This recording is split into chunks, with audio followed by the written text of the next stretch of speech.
International current affairs का हमारा कौन सा मंथ का है ये? मंथ कौन सा है? नवंबर है। नवंबर। हाँ, नवंबर। चले, कम से कम मंथ तो आप लोग को याद है, ठीक है। यूरोस्लाव हुंका, ठीक है, क्या था यूरोस्लाव हुंका? कनाडा की संसद ने यूक्रेनी नाजी यूरोस्लाव हुंका की प्रशंसा की गई, ठीक है। अब यहाँ पे दिक्कत क्या था? बहुत ज्यादा तकलीफ इस बात का था, मतलब ये व्यक्ति जो कनाडा की संसद में, ठीक है, नाजी यूरोस्लाव का हुंका का प्रशंसा कर दिया, लेकिन लोगों को पता भी नहीं था कि मतलब नाजी पार्टी से जुड़ा हुआ था। नाजी पार्टी वही पार्टी है जिस पार्टी का मतलब संचालन हिटलर के द्वारा होता था, हिटलर की पार्टी नाजी पार्टी। इसने बहुत अधिक यहूदियों का मतलब क्या किया था, मारा था। हुंका को हीरो कहा गया, खरे उनकी सराहना की गई संसदों ने। इस बात को लेकर मतलब अंतर्राष्ट्रीय स्तर पे काफी मतलब कनाडा का किरकिरी हो गया, बेवकूफ आदमी हो गया। मतलब वैसे व्यक्ति को प्रशंसा कर रहे हो जो कि नाजी पार्टी से मतलब समर्थित है। पूरे देश में मतलब क्या किया गया, काफी मतलब पूरे वर्ल्ड में लेवल पे मतलब कनाडा का काफी किरकिरा होगा। तो कहीं ना कहीं नाजी, ठीक है, नाजी समर्थक का हर जगह पे विरोध होता है, और हर जगह मतलब उनको उस नजर से देखा जाता है। तो कहीं ना कहीं बहुत बड़े मास स्केल में मतलब क्या था, ये उनका योगदान था, ठीक है, ध्यान में रखेंगे। ठीक है, तो इसको आपको ध्यान में रखना है। तो आपको ध्यान में रखना, देखिए बीपीएससी व्यक्तित्व को लेकर क्वेश्चन पूछता है। जैसे कि सभी कुछ दिन पहले मतलब व्यक्तित्व को लेकर क्वेश्चन क्या पूछा, तो मतलब ये मतलब वहां पे जो मतलब जो क्या बोलते हैं, कौन था, एक प्राइवेट आर्मी था, पूछा था ना 69 बीपीएससी में, प्राइवेट आर्मी को जो हाँ, हेड करने रसिया वाला। रसिया का जो हाँ, प्राइवेट आर्मी रसिया है। का जो था उसका नाम क्या था? तो इसका नाम ध्यान में रखिएगा। तो कनाडा की संसद ने यूक्रेनी, ठीक है, कनाडा के संसद में, ठीक है, यूक्रेनी नाजी, ठीक है, यारो यारोस्लाव हुंका की प्रशंसा की गई, ठीक है, ध्यान में रखना है। अब यहाँ पे ये लोग मतलब रसिया को मतलब विरोध करने की तुलना में ऐसा हो गया, सो उन्होंने यूक्रेन के नाजी पार्टी के मतलब व्यक्ति का समर्थन कर दिया, मतलब रसिया के विरोध में।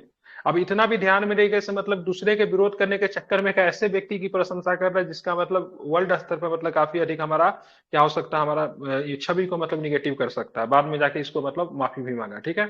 संसद ने 22 दिसंबर को हुंका को हीरो कहा और खड़े होकर उनकी सराहना की। वह एसएस संगठन के 14वें बेफन ग्रेडियन डिवीजन के रूप में जानी जाने वाली नाजी सैन्य इकाई का हिस्सा था, जो हजारों निर्दोष की हत्या में भी शामिल था। 14वां बेफन 14वां वेफन ग्रेनेडियर डिवीजन, ठीक है, पिंडा कमिन नरसंहार, ठीक है, 1944 के लिए जिम्मेदार था, जिसमें सैकड़ों पुलिस ग्रामीण मारे गए थे, ठीक है।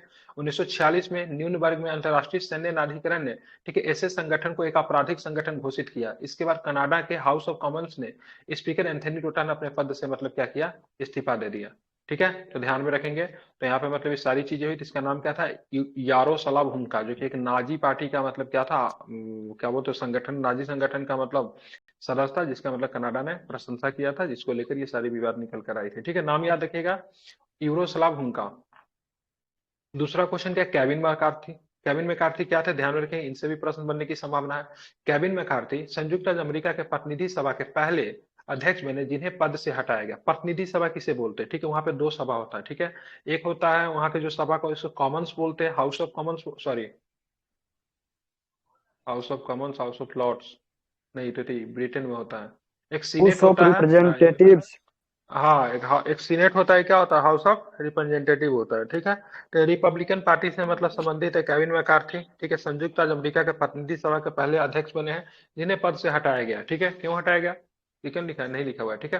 पैट्रिक टी मैकेहेनरी, जो कि उठी कैरोलिना से रिपब्लिक को कार्यवाहक अध्यक्ष के रूप में नियुक्त किया गया। तो केविन मैकार्थी को हटाया गया, ठीक है, संयुक्त राज्य अमेरिका के प्रतिनिधि सभा के पहले अध्यक्ष के तौर पर से। अब बनाया किनको गया था, पैट्रिक टी, ठीक है, मैकन हेनरी को बनाया गया, ठीक है, ध्यान में रखेंगे। उसके बाद देखेंगे क्या था, ये बाहर बड़ा चर्चा में रहा था, नारगोनो काराबाख संघर्ष। कहाँ पे था, नारगोन काराबाख को लेकर अर्मेनिया और अजरबैजान के बीच में संघर्ष दुनिया में जमे हुए संघर्षों में से कहा जाता है। जैसे हमारे बीच में, ठीक है, कश्मीर को लेकर संघर्ष है ना, ठीक है, कश्मीर को लेकर हमारे साथ संघर्ष करता है ना पाकिस्तान, हमेशा बताते रहता है मेरा है मेरा है। उसी तरह से एक जगह और भी है जो कि मतलब हमेशा विवाद का रीजन बना रहता है, अर्मेनिया और अजरबैजान के बीच। उसका क्या क्या नाम है, नारगोनो काराबाख। याद रहेगा, जगह का नाम काराबाग। याद रखे, किसी भी एग्जाम में आ सकता है ये, ठीक है।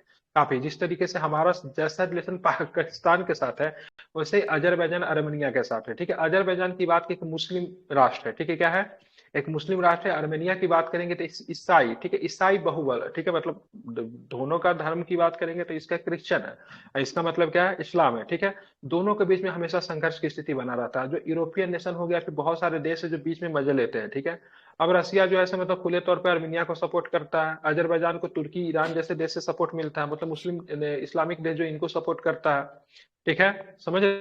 और दोनों को दोनों देश जो है किससे बनाया था, दोनों को दोनों देश जो है सो 1900 कब टूटा था, यूएसएसआर कब टूटा यूएसएसआर था, यूएसएसआर कब टूटा, 1991 में? 1993 में, नहीं नहीं, 91। 93 में। 1991 में यूएसएसआर टूटा था।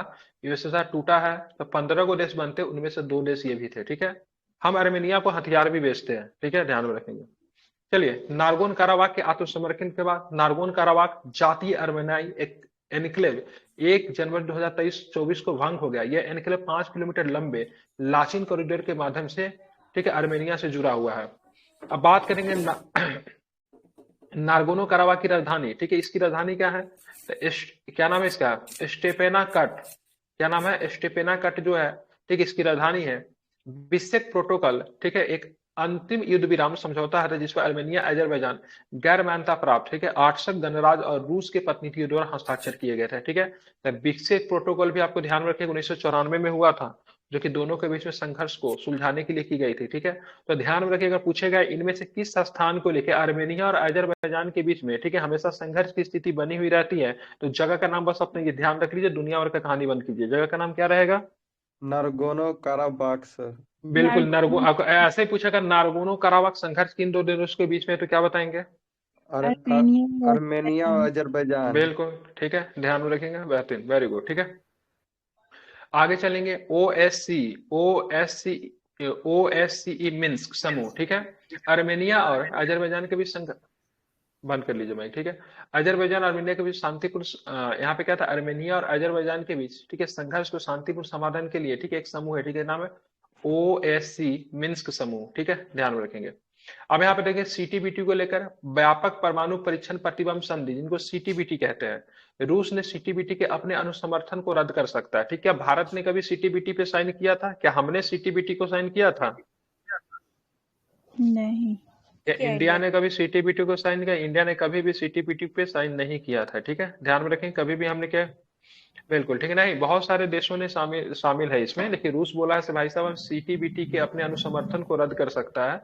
सीटीबीटी एक बहुपक्षीय संधि है, ठीक है, मतलब किसी एक देश 2 देश का नहीं, बहुपक्षीय है, ठीक है, जो सभी परमाणु विस्फोट को सैन्य और शांतिपूर्ण दोनों पे प्रतिबंध लगाता है, ठीक है।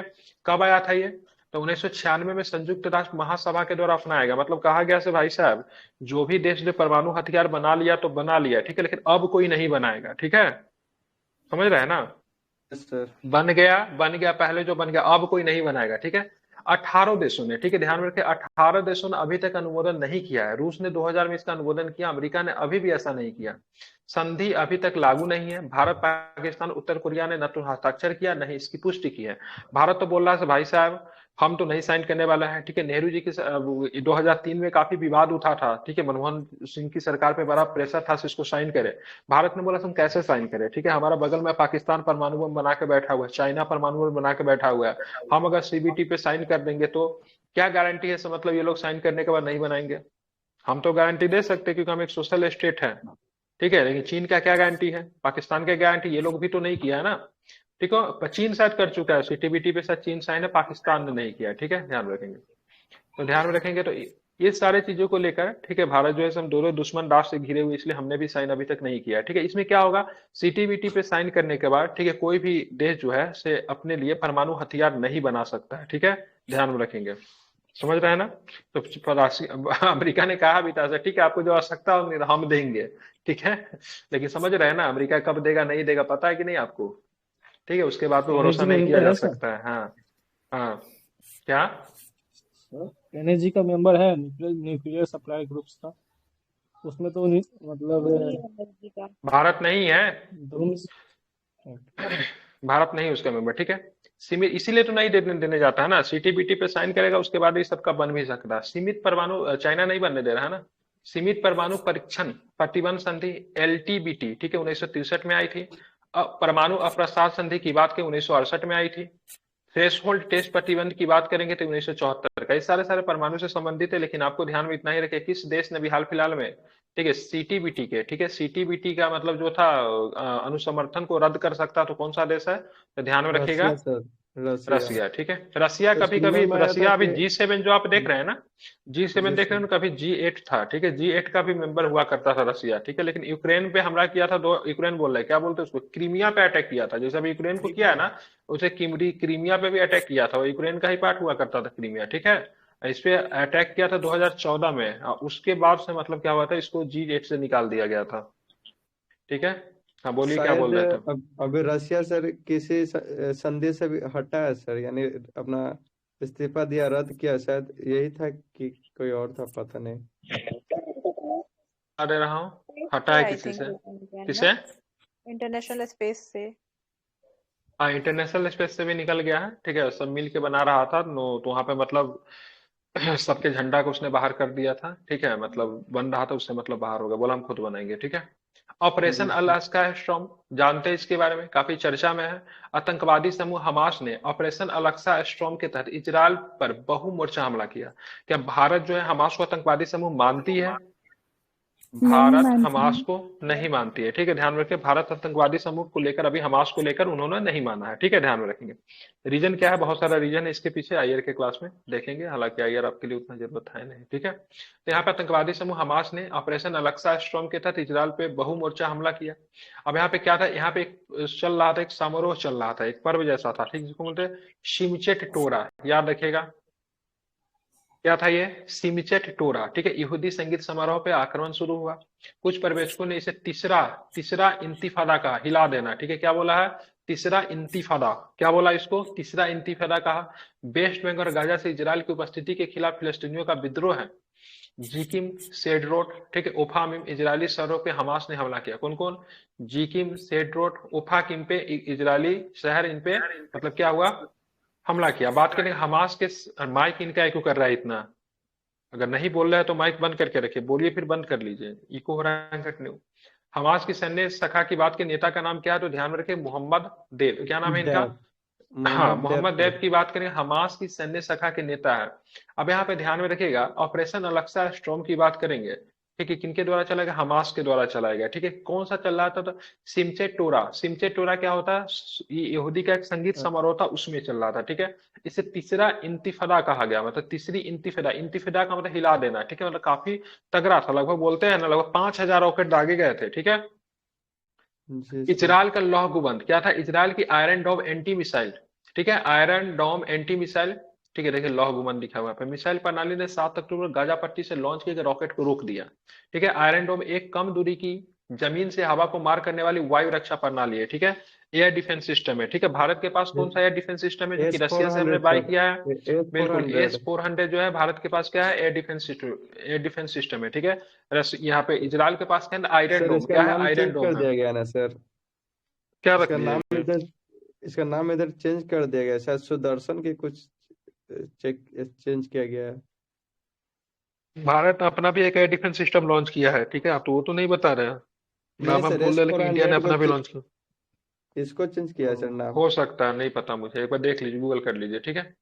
Okay sir. ये इजरायली स्थानों पर लक्षित किसी भी रॉकेट, तोपखाने, मोटार, विमान, हेलीकॉप्टर, यूएवी टैग को निष्क्रिय कर सकता है। क्या नाम है इसका, आयरन डोम, ठीक है। ध्यान में रखेंगे।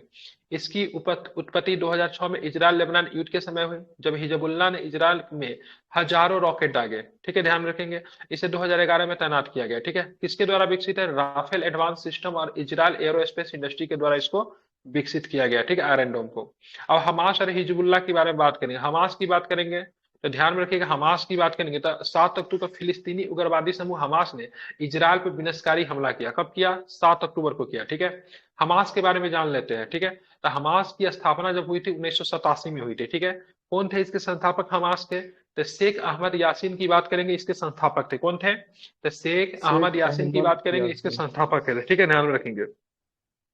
यह 1980 के दशक में मुस्लिम ब्रदरहुड की फिलिस्तीनी शाखा का स्पिन ऑफ है।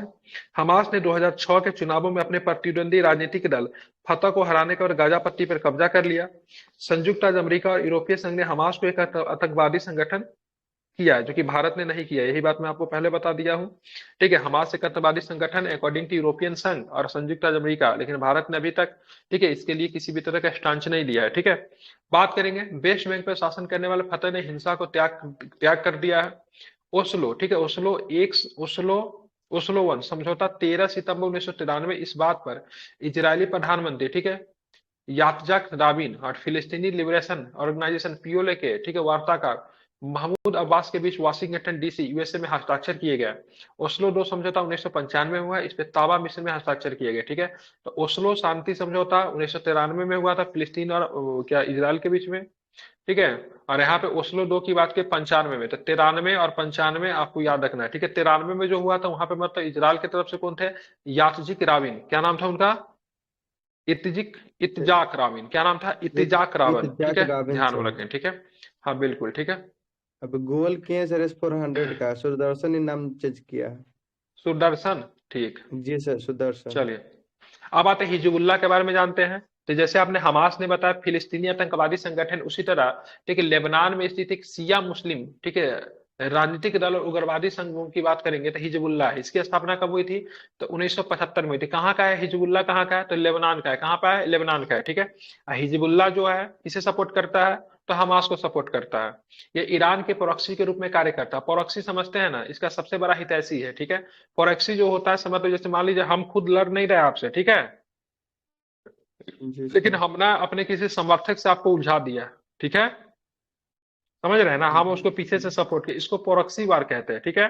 जब शीत युद्ध हो रहा था, जब कोल्ड वार हो रहा था, तो अमेरिका और रशिया कभी भी आमने सामने की लड़ाई नहीं लड़ा, ठीक है, कभी भी उसने आमने सामने की लड़ाई कभी भी नहीं लड़ी, ठीक है। हमेशा क्या हुआ, तो प्रोक्सी वार के द्वारा वो लोग लड़े, ठीक है। मतलब कभी कभी अफगानिस्तान में लड़ दिए, तो कहीं मतलब चाइना, क्या बोलते हैं, इंडो चाइना के क्षेत्र में लड़े, जगह जगह पे लड़े, लेकिन कभी भी डायरेक्टली उन लोग का इन्वॉल्वमेंट नहीं था। मतलब दो देश के बीच में लड़ाते थे, या फिर उसी देश में मतलब क्या करते, एक संगठन को सपोर्ट करते थे, दूसरे को, ऐसे वार को प्रोक्सी वार कहते हैं। ये मध्य पूर्व में सक्रिय इजरायल और पश्चिमी शक्तियों का विरोध करता है, ठीक है। तो ये हिजबुल्लाह की बात करेंगे तो इजरायल का विरोध करता है, साथ में पश्चिमी शक्तियों का भी क्या करता है, विरोध करता है। इसको आपको ध्यान में रखना है, ठीक है। क्या नाम है, हिजबुल्लाह। स्थापना कब हुई थी, 1975 को हुई थी। कहाँ का एक मुस्लिम राजनीतिक दल है, ठीक है, लेबनान उग्रवादी का समूह है, सर। तो लेबनान का है, ठीक है। अब आते हैं फिलिस्तीनी इजरायली संघर्ष समय रेखा, ठीक है। इजरायल और फिलिस्तीन के बीच संघर्ष की बात करेंगे ना, 75 वर्षों से अधिक से चल रहा है, ठीक है। सबसे पहले 1948 में ही शुरू हुआ था। अरब इजरायल युद्ध, पहला युद्ध जो था 1948 में हुआ, ठीक है। 14 मई 1948 को इजरायल के निर्माण के तुरंत बाद अरब के 5 देशों ने इजरायल पे आक्रमण कर दिया, और इस युद्ध में इजरायल जीत भी गया। उसके बाद सुएज संकट आता है। मिस्र जो था इसमें मतलब खुल के मतलब फिलिस्तीन को समर्थन दे रहा था। अब मिस्र ने क्या कहा कि भाई साहब सुएज नहर से दुनिया के सभी देशों का जहाज जाएगा, लेकिन इजरायल का जहाज नहीं जाएगा। अब इजरायल का जहाज अब दुनिया नहीं जाने देंगे सुएज नहर से, तो इनका मतलब क्या होगा, काफी दिक्कत होगा, सारे मतलब इजरायली जहाज को रोक लिया गया। तो ऐसे कंडीशन आप देखेंगे 1956 में सुएज नहर पे संकट आता है, जिसमें मतलब ब्रिटेन और मतलब, ठीक है, ब्रिटेन और एक कौन था, फ्रांस ने मिलकर सुएज पे हमला कर दिया। इसको सुएज संकट के नाम से दुनिया में जाना जाता है, क्योंकि 1956 में जब राष्ट्रीयकरण किया गया, तो वहां पे नेता जो थे कर्नल नासिर, उसने कहा से भाई साहब हम जो है सो मतलब किसी भी यूरोपीय शक्ति का दबदबा हम अपने यहाँ बर्दाश्त नहीं करेंगे। फ्रांस ने बनाया सुएज नहर को, आप अपना पैसा ले आप निकले, क्योंकि सुएज नहर का राष्ट्रीयकरण होगा। ये बात मतलब फ्रांस को बर्दाश्त नहीं हुआ। फ्रांस मतलब झगड़ा खोल करने का मतलब कारण ढूंढा, कैसे लड़े, क्योंकि अपने जगह पे जो था, अपने जगह पे मिस्र तो सही था, आपने बनाया सुएज नहर को, ठीक है, आपने बहुत दिनों तक सुएज नहर को चला, सुएज नहर का शेयर वगैरह सब कुछ था, ठीक है। सुएज कैनाल का बाजाप्ते के साथ शेयर था, लोग शेयर खरीद सकते थे, ठीक है, कंपनी थी, सुएज कंपनी थी, ठीक है।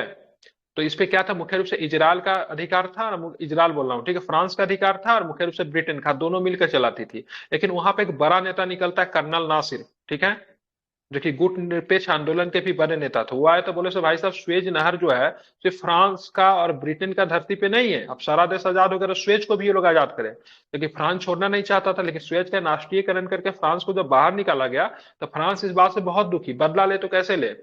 दिक्कत क्या हो गया, तो यहाँ पे कर्नल नासिर जो थे फिलिस्तीन को सपोर्ट कर रहे थे, इसके वजह से उलझ गए इजरायल के साथ। अब इसमें गलती कर्नल नासिर ने क्या कर दिया, उसने घोषणा कर दी से भाई सुएज नहर से इसका जहाज को नहीं जाने देंगे, इजरायल को जहाज को नहीं जाने देंगे। यही मौका मिल गया तीनों, ब्रिटेन को और मतलब फ्रांस को, ठीक है, और क्या नाम है इसको, इजरायल को। इसने मतलब तीनों ने मिलकर मतलब क्या किया, मिस्र के ऊपर हमला कर दिया। अब मिस्र के ऊपर हमला कर दिया, तो यहाँ पे मिस्र के समर्थन में कौन आ गया, तो रशिया समर्थन में आ गया, मिस्र के समर्थन में। अब अमेरिका को पता भी नहीं है, उसी के तीन मतलब एलाई कंट्री, ठीक है, तीनों के एलाई कंट्री ने मिलकर हमला कर। अमेरिका ने तुरंत मतलब फ्रांस को मतलब बोला किसके कहने पे तुमने ऐसा किया है, ठीक है, तुरंत के तुरंत वॉकआउट करो, ठीक है।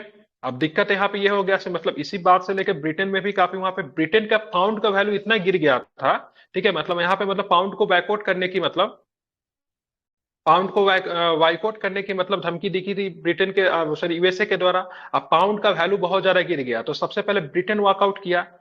अब इस बात को ब्रिटेन वॉकआउट कर गया तो बाद में जाकर फ्रांस को भी वॉकआउट करना पड़ा। इस तरह से 1956 में सुएज नहर का मतलब क्या होता है, राष्ट्रीयकरण होता है। और हमेशा से मतलब सुएज नहर जो था मतलब मिस्र के हिस्सा में चला गया।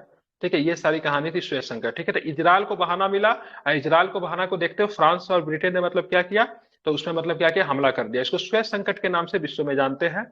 ठीक है, सुएज संकट जो है सो बहुत अधिक मैटर करता है, क्योंकि कोई दूसरा पैरेलल नहीं है पूर्वी देशों के साथ व्यापार करने के लिए। अगर ऐसे घूम के जाएंगे तो लगभग 8 से 9 हजार किलोमीटर का एक्स्ट्रा आपको दूरी तय करनी पड़ती है। ठीक है, और इसका पैरेलल में कुछ मिल ही नहीं रहा, लेकिन फिलहाल यही है जो अफ्रीका, यूरोप वगैरह सबको कनेक्ट करने का काम करता है। ठीक है, लगभग 7 से 8 हजार किलोमीटर का दूरी को बचा देता है ये। ठीक है, उसके बाद इजराइल ने सिनाई प्रायद्वीप को गाजा पट्टी पे आक्रमण कर दिया। ठीक है, ध्यान में रखें, सिनाई पनाई सुलह अभी की बात करेंगे तो अभी फिर से मिस्र को दे दिया गया। बाद में सुएज में मिस्र भी हारता है। ठीक है, बड़ा देश होने के बाद भी हार जाता है।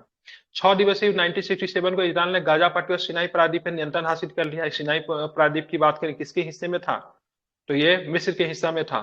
इसके बाद योम किपुर का युद्ध होता है 1973 में। मिस्र और सीरिया ने अरब देशों के लिए बेहतर शर्तों पर बातचीत करने के लिए इजराइल पे आक्रमण किया।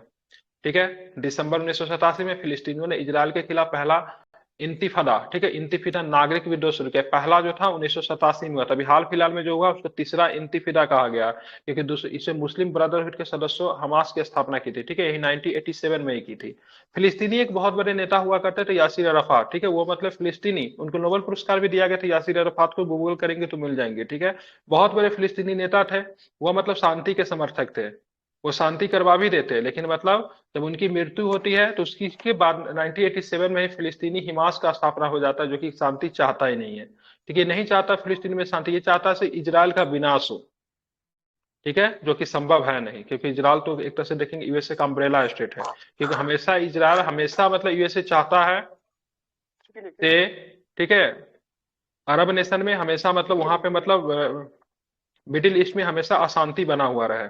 ठीक है, सितंबर 2000 में दूसरा इंतिफाद शुरू हुआ, और अभी जो आवाज किन के आ रहे हैं, माइक बंद कीजिए। अभी क्या किया गया, तो अभी आपको ध्यान में रखेंगे, तो अभी तीसरा इंतिफादा बोला गया। ठीक है, तो ये सारी चीजें आप ध्यान में, अरब इजराइल युद्ध पहला 1948 में, सुएज संकट 1956 में। ठीक है, उसकी बात करेंगे। ठीक है, तो यहाँ पे एक चीज है, हाँ, पहला इंतिफादा 1987 में, दूसरा 2000 में, और तीसरा तो अभी 2023 वाला जो हुआ है, इसको आपको ध्यान में रखना ही है। ठीक है, ये सारा कहानी आपको था, संक्षेप में मैंने समझाया। ठीक है, ये सारा कहानी को आपको क्या रखना है, ध्यान में रखना है। आवाज किनके तरफ से आ रही है?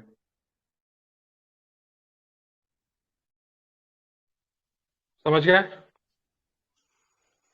ठीक है, माइक ऑफ है सर, फिर भी आवाज आ रही है। हाँ, चलिए, हो गया। और कुछ जानना है इजराइल के बारे में? क्लियर है यहाँ तक? कोई दिक्कत तो नहीं है? बन जाएगा इजराइल से? कोई भी प्रश्न है कि इजराइल फिलिस्तीन से तो बन जाना चाहिए। चलिए, और कुछ मुझे बताना था, शायद मैं भूल गया क्या बताना चाह रहा था आप लोग को। इसराइल का बॉर्डर देख लीजिए सर, इसराइल किस किस कंट्री से लगता है, इस नॉर्थ वेस्ट में से पूछता है ना मैप। हाँ, इजराइल का बॉर्डर बताइए, आप लोगों को पता है इजराइल का बॉर्डर किस से लगता है? बताइए आप लोग। नॉर्थ में तो वो है ना, क्या कहते हैं, लेबनान से सर, लेबनान से, बताइए। लेबनान, ठीक है। नॉर्थ सीरिया, नॉर्थ में लेबनान से लगा, ठीक है। सीरिया, उसके बाद एक जॉर्डन से हो गया, नीचे को इजिप्ट से हो गया है। ठीक है, ध्यान रखेंगे, एक तरफ उसका मेडिटेरियन सी पड़ता है। ठीक है, प्रायद्वीप है, ठीक, एक तरफ मेडिटेरियन सी पड़ जाएगा। ठीक है, हाँ, दूसरी बात पूछेंगे, इजराइल को सबसे पहला एज ए नेशन की तरफ से किस अरब नेशन ने दर्जा दिया था? तो आपको मिस्र ने ही दिया था। मिस्र ने बोला ठीक है हम दर्जा तो दे देंगे, लेकिन सिनाई पेनिनसुलर जो ले गया था, सिनाई प्रायद्वीप जो लिया, तो हमको लौटा दो। बोला ठीक है तुमको लौटा देंगे, लेकिन तुम दर्जा तो दो हमको। ठीक है, मिस्र ने दर्जा दिया, लेकिन बेचारा जिस राजा ने उसको दर्जा दिया, ठीक है, उसकी हत्या ही हो गई। ठीक है, इसलिए उसकी हत्या कर दिया गया कि उसे तुमने कैसे मतलब क्या किया, तुमने कैसे मतलब दर्जा दे दिया, मतलब एक मतलब ऐसे नेशन को जो कि मतलब क्या करता है, तो उसके लिए मतलब काम करता है। ठीक है, तो क्या दे दिएगा, तो उनका मतलब हत्या ही कर दिया गया। ठीक है। चलिए अब आप देखेंगे अफगानिस्तान में भूकंप आया है। अफगानिस्तान में आया शक्तिशाली भूकंप पे 2000 से अधिक लोग मारे गए। कहाँ पे आया? हेरात शहर के 40 किलोमीटर उत्तर पश्चिम में 6.3 तीव्रता का भूकंप आया। ठीक है, इंसिपेटर की बात करेंगे, कौन था? तो जिंदा जाना घुरियन, ठीक है, ये जो था इंसिपेटर था, मुख्य केंद्र था। ठीक है, बादगिस और फराहा प्रांतों में तेज झटके महसूस किए गए। ठीक है, तो अफगानिस्तान में आपको भूकंप देखने को मिला। इससे पहले विश्व स्तर पर भूकंप की बात करें, तुर्की और सीरिया में भी आपको भूकंप देखने को मिला था। ठीक है, तुर्की और सीरिया में भूकंप जो देखने को मिला था, उस समय कौन सा ऑपरेशन भारत सरकार के द्वारा लॉन्च किया गया था? आप लोग उम्मीद है बता देंगे। दोस्त। दोस्त। ऑपरेशन दोस्त, बहुत सुंदर। ठीक है, चलिए, तो लेकिन कहाँ पे दोस्त आए दोस्त थे? नहीं रहा। दोस्त दोस्त नहीं रहा, बिल्कुल सही बताया। ठीक है, ये पाकिस्तान वाले में है, तुर्की और एक ये था पाकिस्तान ना। है, वो कुछ भी कर दीजिए, दिल करेजा गुर्दा सब निकाल के दे दीजिए, लेकिन वो गद्दारी कर ही देगा। ठीक है, समझ गए? चलिए, देख रहे हैं अभी फिलीपींस का, इसका ये 2 दिन का इसका औकात नहीं है। क्या नाम है इसका? 5 लाख का जनसंख्या है इसका। मालदीव। कुर अगर मालदीव सबसे कहते हैं। पहले, अगर आज से 2050 तक नक्शा में रहेगा भी कि नहीं रहेगा नहीं पता है। ठीक है, अगर सबसे पहले ग्लोबल वार्मिंग बढ़ेगा तो सबसे पहले डूबेगा तो कौन डूबेगा? ये मालदीव ही डूबेगा। ये सब इसकी ऐसी मालदीव। स्थिति हो जाएगी।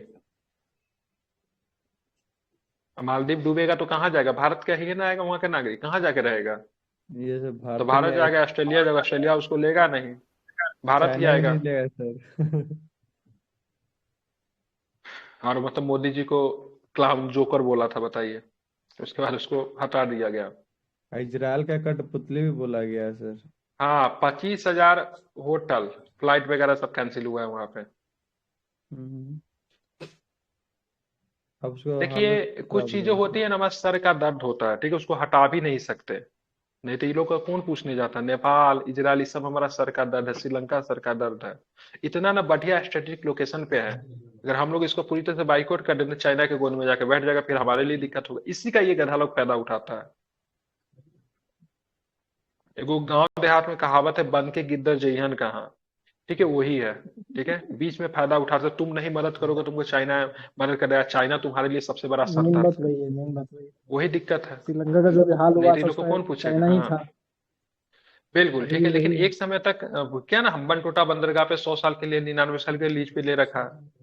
हिंद महासागर के ज्यादातर देशों पे मतलब अधिकार जमाना चाहता है। श्रीलंका पे कर लिया, अभी मालदीव को कर लेगा। ठीक है, तो दिक्कत और हमारे लिए सै, हो सकता है। ठीक है, और सैन्य अड्डा बनाएगा सर वहां पर। कभी युद्ध का स्थिति बिल्कुल। बनेगा तो मिसाइल वाल चलिए, तैनात कर सकता है। चीन और फिलीपींस के बीच में खींचतान हुआ है हाल में। चीन द्वारा दक्षिणी चीन सागर के, ठीक है, स्कारबोरो शोल के पास बैरिकेड लगाने का एक नया विवाद खड़ा हो गया है। चीन का दावा है कि समुद्र उसके विशेष आर्थिक, ठीक है, इस क्या होता है, स्पेशली इकोनॉमिक जोन क्या होता है, इसके अंतर्गत आता है। चीन की फिलीपींस की बात करेंगे तो ये अपना, इससे बीआर कौन सा प्रोजेक्ट है उसका जिससे बाहर आ गया है फिलीपींस और इटली, क्या ना, इटली। बियर है क्या सर? बिल्कुल, Withdraw बीआरआई किया। प्रोजेक्ट से हम्म। खुद को मतलब विड्रॉ कर लिया है। कौन कौन? 2 देशों ने किया है, कि इटली ने किया है, दूसरा फिलीपींस ने किया है। दक्षिणी चीन की सागर की सीमाएं किसकी से ब्रुनई के साथ लगती है? चीन के साथ, इंडोनेशिया के साथ, मलेशिया के साथ, फिलीपींस के साथ, ताइवान के साथ, वियतनाम के साथ। लेकिन चीन क्या कहता है? ये पूरा हमारा है। क्या है? पूरा क्या है? पूरा क्या है? हमारा ही है। ठीक है, ध्यान रखेंगे। चीन का दावा क्या है? से पूरा क्या है? हमारा ही है। ठीक है, इसी को लेकर विवाद है, ये पूरा तुम्हारा कैसे हो जाएगा अभी हाल फिलहाल में। ठीक है, हाल फिलहाल में देखेंगे यही चीजें निकल कर आ रही थी। ठीक है, जिसके लेकर मतलब क्या हुआ, विवाद मतलब क्या हो जाता है, प्रारंभ हो जाता है। ठीक है, ध्यान में रखेंगे। ठीक है, चीन के बंदरगाहों, सैन्य प्रतिष्ठानों और हवाई पट्टियों का निर्माण किया, विशेषकर पार्सेल और, ठीक है, एस्पेट्रोलो द्वीप के समूह में। चीन ने लड़ाकू जेट, क्रूज मिसाइल और एक रडार प्रणाली को तैनात करके बूडी द्वीप का सैनिकरण किया है। 9 डैश लाइन, ठीक है, ध्यान रखिए, इंपॉर्टेंट है, इंपॉर्टेंट है, इसको याद कर लीजिए। ठीक है, काफी बार प्रश्न पूछा है और संभावना आगे भी आने की है। 9 डैश लाइन की बात करेंगे, दक्षिणी चीन सागर के चीन क्षेत्रीय दावों का सीमांकन करती है। दक्षिणी चीन सागर में चीन के क्षेत्रीय दावों का सीमांकन करती है 9 डैश लाइन। ठीक है, ध्यान में रखेंगे। अभी हाल फिलहाल में चीन और फिलीपींस के बीच में खींचतान हो गया, क्योंकि दक्षिणी चीन सागर चीन का इकलौता बाप का संपत्ति तो है नहीं। ब्रुनई का भी है, चीन का भी, इंडोनेशिया का, मलेशिया का, फिलीपींस का, ताइवान का, वियतनाम का है। तो जिस क्षेत्र पे चीन जो अपना दावा कर रहा है वो मतलब फिलीपींस के हिस्से में आता है। लेकिन चीन का कहना है नहीं, ये हमारा विशेष आर्थिक क्षेत्र है। तो इसी बैरिकेड लगा दिया वहां पे, इसी बात को लेकर विवाद हुआ। कौन सा जगह पे? तो दक्षिणी चीन सागर के स्कारबोरो शोल के पास में। कौन सा, क्या नाम याद रखेंगे? स्कार बोरो। ठीक है, ध्यान रखिए, स्कारबोरो सेल सोल, ठीक है। दक्षिणी चीन सागर का महत्व क्या है, ठीक है, तो ध्यान में, यह रणनीतिक रूप से सबसे महत्वपूर्ण समुद्री क्षेत्रों में से एक है, ठीक है, इसको ध्यान में रखेंगे। यहाँ 11 अरब, ठीक है, बैरल तेल और 190 ट्रिलियन, ठीक है, क्यूबिक फीट प्राकृतिक गैस का भंडार अनुमान आपको देखने को मिलता है, ठीक है। तो दक्षिणी चीन सागर जो है हमारे लिए क्या है, बहुत ही ज्यादा मतलब क्या है, महत्वपूर्ण है, ठीक है, इसको ध्यान में रखना है, ठीक है, इसको याद आपको रखिएगा, ठीक है, दक्षिणी चीन सागर, ठीक है। अब आगे चलेंगे तो आगे क्या प्रश्न देखने को मिलता है, ठीक है। तो ये रणनीतिक रूप से सबसे महत्वपूर्ण है, ठीक है, 190 ट्रिलियन क्यूबिक फीट प्राकृतिक गैस का भंडार का यहाँ पे अनुमान है, 11 अरब बैरल तेल के साथ साथ, ठीक है। एक बैरल में कितने लीटर होते हैं, सिंपल प्रश्न पूछ दिया आप लोग से, बता दीजिए जरा। 159 लीटर। 60 लीटर।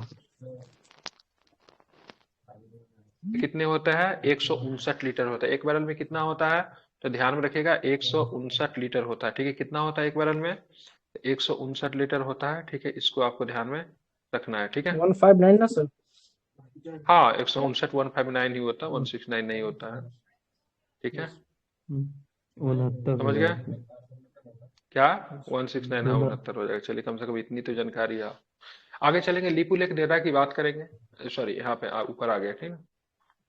हाँ, वाणिज्यिक मत्स्य समृद्ध मैदान के विश्व का आधे से अधिक मछली पकड़ने में नौकाएं इसी क्षेत्र में संचालित होती है, ठीक है, ये भी आपको ध्यान में रखना है। महत्वपूर्ण व्यापार मार्ग की बात करें, 2016 में वैश्विक व्यापार का 21%, ठीक है, 21%, ठीक है, से अधिक 3.37 ट्रिलियन इन जल क्षेत्रों से होकर गुजरा है, तो काफी मतलब इंपॉर्टेंट है, ठीक है। एक विश्व स्तर पे एक संगठन जिसको बोलते हैं फाइव आइज अलायंस, ठीक है, भारत इसका सदस्य नहीं है, ठीक है। फाइव आइज अलायंस की बात, फाइव आइज अलायंस, ठीक है, क्या है, तो एक तरह का खुफिया संगठन है, ठीक है। जितने भी मतलब विश्व के इंटेलिजेंस है, जो महत्वपूर्ण जो इंटेलिजेंस है, सब इसमें आते हैं। तो फाइव आइज अलायंस ने सिख अलगाववादी नेता हरदीप सिंह निज्जर की मौत का दावा करने के लिए कनाडा का पीएम ट्रूडो का नेतृत्व करने में मदद की है। ये खुफिया साझाकरण गठबंधन है, इसके सदस्य कौन कौन है, कौन सी इंपॉर्टेंट कंट्री क्वेश्चन से? है, याद कर लीजिए, पूछने जाने की संभावना है, ठीक है। फाइव आइज अलायंस के कौन के, संयुक्त राज्य अमेरिका है, यूनाइटेड किंगडम है, ऑस्ट्रेलिया है, कनाडा, न्यूजीलैंड है, ठीक है, ध्यान में रखिए। जापान इसका भविष्य में मेंबर हो सकता है, ठीक है। संयुक्त राज्य अमेरिका है, यूनाइटेड किंगडम है, ऑस्ट्रेलिया है, कनाडा है, न्यूजीलैंड है, याद रहेगा। कौन कौन देश है इसका, भारत फाइव एज अलायंस का मेंबर नहीं है, इसको आपको ध्यान में रखना है, ठीक है, याद रखेंगे। Yes sir. याद हो गया ना, फाइव एज अलायंस में कौन कौन मेंबर है, बताइए फिर से, इंपॉर्टेंट है, पूछता है ये सब। संयुक्त यूएसए, राज्य Canada, America sir, Switzerland, United kingdom, ये सब ऑस्ट्रेलिया, कनाडा और न्यूजीलैंड सर। भारत इसका मेंबर नहीं है, ठीक है, ध्यान में नहीं रखें। है। क्या है ये फाइव एजेंसी, कहते हैं खुफिया साझाकरण गठबंधन है, जो भी इन देश के जो प्रमुख खुफिया एजेंसी है, ठीक है, वो इसमें, जैसे बात करेंगे अमेरिका का खुफिया एजेंसी का नाम क्या है,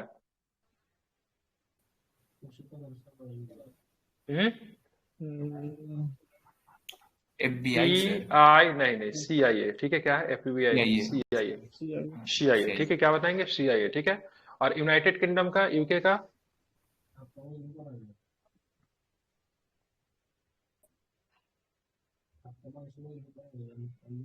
यूके का बताइए। अरे फिल्म वगैरह में इनको खूब चर्चा दे दिया जाता है ना, फिल्म वगैरह नहीं रहता यार, उसका फिल्म में कौन था, फिल्म MI6 नहीं पढ़े हुए, किसका फिल्म था उसमें,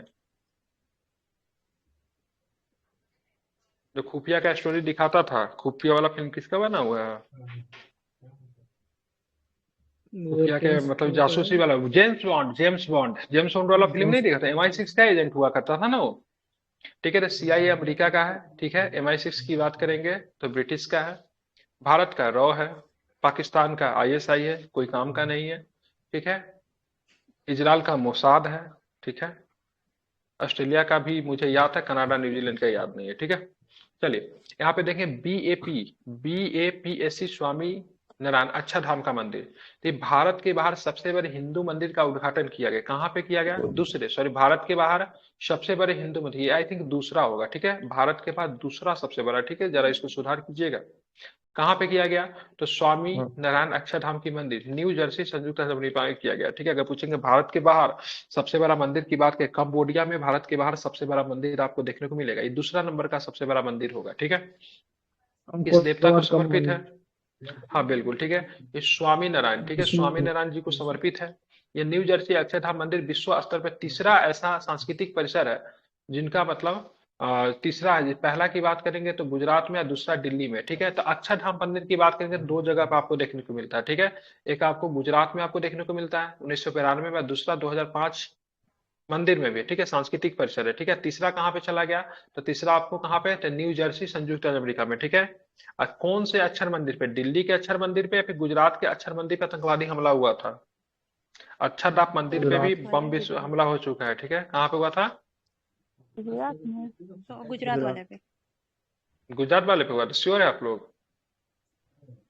हाँ सर, हाँ गुजरात वाले पे हुआ दिल्ली था। वाले पे। गुजरात वाले देख लीजिए, पे। मुझे याद दिल्ली है वाले बना अक्षरधाम में तो में हुआ था। दिल्ली, ये गुजरात वाला पे हुआ होगा, ठीक है, अक्षरधाम विस्फोट। देख लीजिएगा एक बार, ठीक है। अब बात करेंगे, एक और भी न्यूज चर्चा में है, ठीक है। यूएस जेराल्ड तथा Ford carrier striker group Israel की सहायता के लिए पहुंचा। USA Gerald R Ford carrier striker group Israel के लिए, इजरायल की सुरक्षा में पहुंचा है। क्या है ये? तो ये संयुक्त अमेरिका की नौसेना का अब तक का सबसे उन्नत विमान वाहक पोत है। मतलब समझ रहे हैं? मतलब अमेरिका मतलब खुल के एक तरह से देखेंगे तो समर्थन कर रहा है। तो संयुक्त अमेरिका की नौसेना का अब तक सबसे उन्नत विमान वाहक पोत है, जिसका नाम USA Gerald R Ford carrier striker group, ठीक है। इसका नाम पूर्व अमेरिकी राष्ट्रपति गेराल्ड आर फोर्ड के नाम पे रखा गया है, जो कि 74 से लेकर 77 तक थे, नाम पे रखा गया। तो ये मतलब अगर पूछेगा यूएसए के बात करेंगे इजरायल के समर्थन में कौन सा मतलब पोर्ट पहुंचा है, तो क्या बताएंगे? हेराल्ड आर बिल्कुल, Ford USA sir. Gerald R Ford carrier, ठीक है। भारत नेपाल सीमा विवाद, ठीक है। प्रधानमंत्री नरेंद्र मोदी ने उत्तराखंड के कालापानी के पास गुंजी के दौरे से, ठीक है, नेपाल नाराज हो गया, ठीक है। तो प्रधानमंत्री नरेंद्र मोदी के उत्तराखंड के कालापानी के पास गुंजी के दौरे से नेपाल क्या नाराज हो जाता है? भारत नेपाल सीमा पर काला पानी, ठीक है, ध्यान में, काला पानी उत्तराखंड में पड़ता है। लिम्पियाधुरा लिपुलेख भारत के प्रशासन के अंतर्गत है, लेकिन नेपाल उन पर क्या करता है? दावा करता है, ठीक है। तो काला पानी लिपुलेख विवाद की बात करेंगे, भारत और नेपाल के बीच में। तीस्ता नदी विवाद की बात करेंगे, भारत और बांग्लादेश के बीच में है, ठीक है। उसके बाद बात करेंगे सियाचिन विवाद की, बात करें भारत और पाकिस्तान के बीच में है, ठीक है, सियाचिन विवाद, ठीक है। तो इन सबको ध्यान में रखना। अब लिपुलेख की बात करेंगे तो लिपुलेख दर्रा उत्तराखंड को चीन के तिब्बती स्वायत्त क्षेत्र से जोड़ता है। यह दर्रा भारत और नेपाल के चीन के त्रिजंक्शन के पास में है। महाकाली नदी का उद्गम की बात करेंगे लिम्पियाधुरा से होता है। महाकाली नदी का उद्गम कहाँ से होता है? तो लिम्पियाधुरा से होता है, ठीक है, इसको आपको ध्यान में रखना है। काला नदी दो प्रमुख जल स्रोत, जैसे काला पानी का नदी की बात करें उद्गम कहाँ पे है? तो लिपुलेख दर्रा। और कुठी यांटिक नदी उद्गम की बात है लिम्पुआधुरा रेंज से मिलने से बनी है, ठीक है। तो काली नदी दो प्रमुख नदी से, ठीक है, एक लिम्बाधरा काला कहाँ पानी, पड़ता है? ये सब यहीं पे पड़ेगा, ठीक है। नेपाल में सर। नहीं, नेपाल में नहीं, ठीक है। ये कौन सा? काली नदी, काला उत्तराखंड। पानी लगाता है। ये काली पानी नदी का उद्गम स्थल लिपुलेख दर्रा है, ठीक है। लिपुलेख दर्रा कहाँ है? उत्तराखंड में सर। उत्तराखंड, ठीक है। कुठी सर यांत्रिक नदी, ठीक है, कुठी यांकित नदी का उद्गम लिम्पियाधुरा रेंज है, ठीक है। तो लिम्पियाधुरा कुमाऊं रेंज कहाँ पे पड़ेगा? कुमाऊं पर्वत है ना सर, उधर ही पड़ेगा काले पानी का जो नदी है सर। जो उत्तराखंड का कुमाऊं रेजिमेंट इसमें है ना सर, उधर। लिम्पियाधुरा की बात करेंगे, ये भी इंडियन लिम्पियाधुरा काले पर, ये भारत में ही पड़ता है लिम्पियाधुरा, तिब्बत उब्बत का क्षेत्र नहीं है, ठीक है, ध्यान में रखेंगे, ठीक है। मैंने चेक कर लिया, ये उत्तराखंड में ही पड़ता है लिम्पियाधुरा, ठीक है, ध्यान में रखेंगे, ठीक है। तो ये दोनों को मिल यांकित नदी, ठीक है, और काला पानी नदी, दोनों को मिलकर मतलब कौन सा नदी बनाएंगे? काली नदी, काला ठीक है, पानी ध्यान में नदी। रखेंगे, ठीक है। काला नदी, ठीक है, काली नदी, ठीक है, ध्यान में रखेंगे। तो ये दोनों विवाद जो है तो भारत और मतलब किसके बीच है? नेपाल के बीच में। आप पता होना चाहिए सुगौली की संधि की बात करेंगे, 1816 में आपको सुगौली की संधि हुई थी। तो वहीं पे ये क्षेत्र मतलब भारत के प्रदेश में शामिल हो गया था, लेकिन ये नेपाल के कहना है उस समय के संधि के हम नहीं मानते हैं, फिर से मतलब सारी चीजों को होनी चाहिए, लेकिन भारत इसके लिए तैयार नहीं है, ठीक है। स्वदेशी आवाज जनमत संग्रह, संसद में स्वदेशी आवाज बनाने के लिए ऑस्ट्रेलियाई जनमत संग्रह, ठीक है, 14 अक्टूबर को विफल हो गया। संसद में स्वदेशी आवाज बनाने के लिए ऑस्ट्रेलिया लोगों ने निर्णय लिया कि कानून बनाने के देश में मूल निवासियों को इससे औपचारिक रूप से परामर्श किया जाना चाहिए या नहीं चाहिए। जनमत संग्रह का उद्देश्य आदिवासी और, ठीक है, टोरेस स्टेट आइलाइडर वॉइस की स्थापना करके ऑस्ट्रेलिया को पहले से लोगों को मतलब क्या करना है? मान्यता देना है। टोरेस स्टेप द्वीप समूह, टोरेस स्टेप के छोटे छोटे द्वीपों का एक द्वीप समूह है। टोरेस जलदग्नु मध्य है, ठीक है, क्वींसलैंड राज्य के उत्तरी सिरे और पपुआ न्यूगिनी के बड़े द्वीप के बीच पानी का एक संकीर्ण निकाय है, ठीक है। तो ये कहाँ पे निकल कर आया था ये विवाद जो था? स्वदेशी आवाज जनमत संग्रह, मतलब संसद में स्वदेशी आवाज बनाने के लिए ऑस्ट्रेलिया जनमत संग्रह 14 अक्टूबर का विफल हो गया। ऑस्ट्रेलिया के लोगों ने यह निर्णय लिया होगा कि कानून बनाने में देश के मूल निवासियों का औपचारिक रूप से परामर्श लिया जाना चाहिए या फिर नहीं लिया जाना चाहिए, ठीक है, ध्यान में रखेंगे। यहाँ पे क्या प्रश्न था, तो टोरेस स्ट्रेट द्वीप की बात करेंगे। टोरेस स्ट्रेट द्वीप समूह, ठीक है, टोरेस स्ट्रेट के छोटे द्वीप एवं द्वीप समूह का एक हिस्सा है। टोरेस जलसमूह की बात करें क्वींसलैंड के बीच में, ठीक है, और मतलब पपुआ न्यू गिनी के मध्य है, ठीक है। चलिए, तो यहाँ 15 तक काज कर लिए। 15 के बाद कल मतलब करेंगे इस करंट अफेयर्स को, ठीक है। ऑलरेडी 40 मिनट हो चुका है। उसके बाद आज हम लोग बिहार के मध्यकालीन बिहार को शुरू करेंगे।